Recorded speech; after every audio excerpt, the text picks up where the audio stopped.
కులగణన సర్వే తప్పుల తడాకగా ఉన్నదని మాజీ మంత్రి కేటీఆర్ విమర్శించారు. స్వయంగా కాంగ్రెస్ పార్టీ ఎమ్మెల్సీఏ ఈ నివేదికను తగలపెట్టాలని పిలుపునిస్తున్నారని ఉదాహరించారు.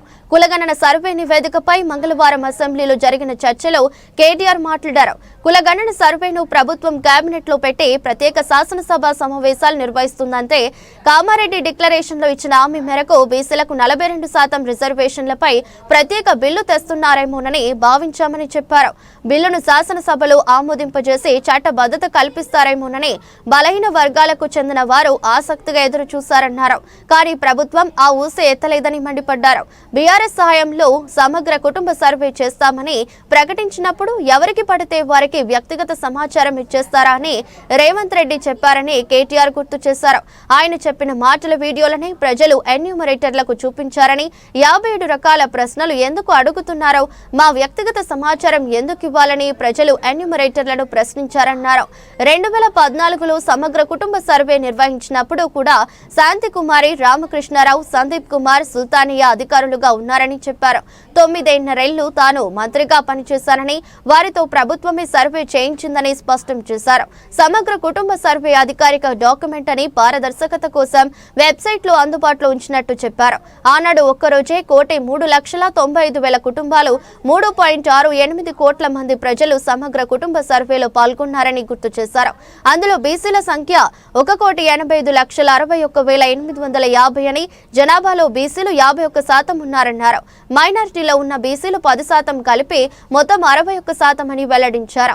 సమగ్ర కుటుంబ సర్వేలో 1.85 కోట్లు ఉన్న జనాభా ఇప్పుడు 1.64 కోట్లకు ఎలా తగ్గిందని ప్రశ్నించారు. 51% ఉన్న తమ జనాభా 46%కి ఎలా తగ్గిందని బీసీలు ప్రశ్నిస్తున్నారని చెప్పారు. శాసనసభ ప్రత్యేక సమావేశాలు అని చెప్పి ప్రభుత్వం కొత్తగా చెప్పిందేమీ లేదని, ఇటీవల మీడియా సమావేశంలో మంత్రి ఉత్తమ్ కుమార్ రెడ్డి చెప్పిన గణాంకాలేనని అసెంబ్లీలో వెల్లడించారని ఎద్దేవా చేశారు. బీసీలకు 42% రిజర్వేషన్లు సప్లాన్ తెస్తారని తాము భావించామని, కానీ ఇవేమీ లేకుండా ఒక పత్రాన్ని అసెంబ్లీకి తెచ్చి చరిత్ర సృష్టించామని చెప్పుకుంటే ఎలా అని ఆగ్రహం వ్యక్తం చేశారు. అని చెప్పి పొద్దున్నే కేబినెట్ బడ్జెట్ సమావేశాలకు చేస్తారు కదా సార్, అట్లా బడ్జెట్ ముందు ఒక కేబినెట్ పెట్టి వెంటనే తీసుకొస్తే మేమేమనుకున్నాం సార్ అంటే, నిజంగా కూడా ఈ ప్రత్యేక శాసనసభ సమావేశాల్లో 42% రిజర్వేషన్ అమలు చేయడానికి కామారెడ్డి డిక్లరేషన్లో ఇచ్చిన విధంగా ప్రత్యేకమైన బిల్లు ఏమన్నా తెస్తున్నారేమో, ఆ బిల్లు తెచ్చి వెంటనే శాసనసభలో ఆమోదింపజేసి తద్వారా చట్టబద్ధత కల్పిస్తారేమో అని చెప్పి రాష్ట్ర వ్యాప్తంగా బలహీన వర్గాల సోదరులు కామారెడ్డి డిక్లరేషన్ చూసిన వాళ్ళు ఎదురు చూస్తూ ఉంటారు. కానీ ముఖ్యమంత్రి గారు ఏం చేస్తున్నారు సార్, ఇక్కడ లేచి 4 పేర్లు చదివి, అధ్యక్ష మీ ప్రభుత్వం మీద ప్రజలకు నమ్మకం లేదు. ఎందుకంటే రేవంత్ రెడ్డి గారు మీరే చెప్పినారు, సమగ్ర కుటుంబ సర్వే జరిగినప్పుడు తమరిచ్చిన ఉపన్యాసమే మొత్తం యూట్యూబ్లో ఉంది, అన్ని టీవీలలో ఉంది. ఏమన్నారు సార్ ఆ రోజు?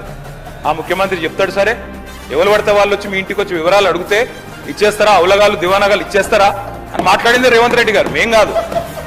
మీరు చెప్పిన మాటలనే ఎన్యూమరేటర్లకు చూపెట్టి చెప్పినారు, మేము ఇయ్యము మీకు వివరాలు, 57 రకాల వివరాలు అడుగుతున్నారు, ఎట్లిస్తాము మీరే అన్నారు ఆనాడు. ఎవరు పడితే వాళ్ళకి ఇచ్చేస్తామా వివరాలు అని మాట్లాడింది, అదే చూపెట్టి అడిగింది. అధ్యక్ష వాస్తవం ఏంటంటే అధ్యక్ష, సమగ్ర కుటుంబ సర్వే 2014లో జరిగింది. శాంతి కుమారి గారు ఉన్నారు, రామకృష్ణారావు గారు ఉన్నారు, సందీప్ కుమార్, సుల్తానియా గారు ఉన్నారు. అప్పుడు ఇదే అధికారుల అధ్యక్ష, అప్పుడెవరు వేరే లేరు. సమగ్ర కుటుంబ survey, I'm saying this on record, I worked as a minister for 9.5 years. Yes, చేసింది మొత్తం ప్రభుత్వ అధికారులే, చేపించింది ప్రభుత్వమే.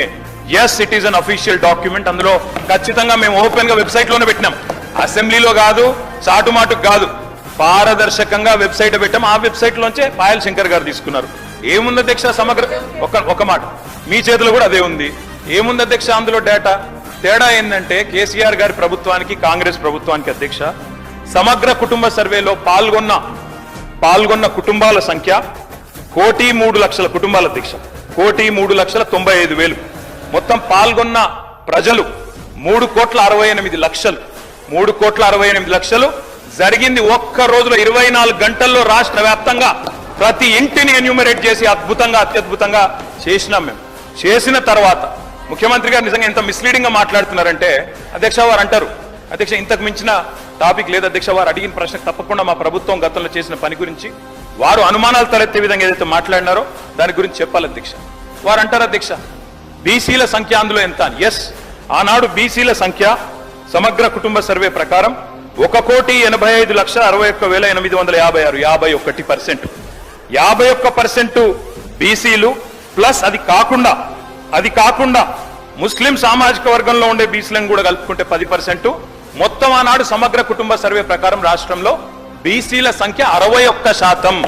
ఈ రోజు రాష్ట్ర వ్యాప్తంగా మేము మాట్లాడడం కాదు అధ్యక్ష, ఇక్కడ మా శ్రీనివాస్ యాదవ్ గారు కరెక్ట్ గా చెప్పినారు. మీ కాంగ్రెస్ పార్టీ ఎమ్మెల్సీ చెప్తున్నాడు బయట, దీన్ని తగలబెట్టండి, ఇంకా గలీజ్గా మాట్లాడి నా మాట అన్న, తగలబెట్టండి అన్నాడు. దీన్ని తగలబెట్టండి ఈ నివేదికను తప్పుల తడక అని కాంగ్రెస్ పార్టీ ఎమ్మెల్సీ చెప్తున్నాడు, మేం కాదు.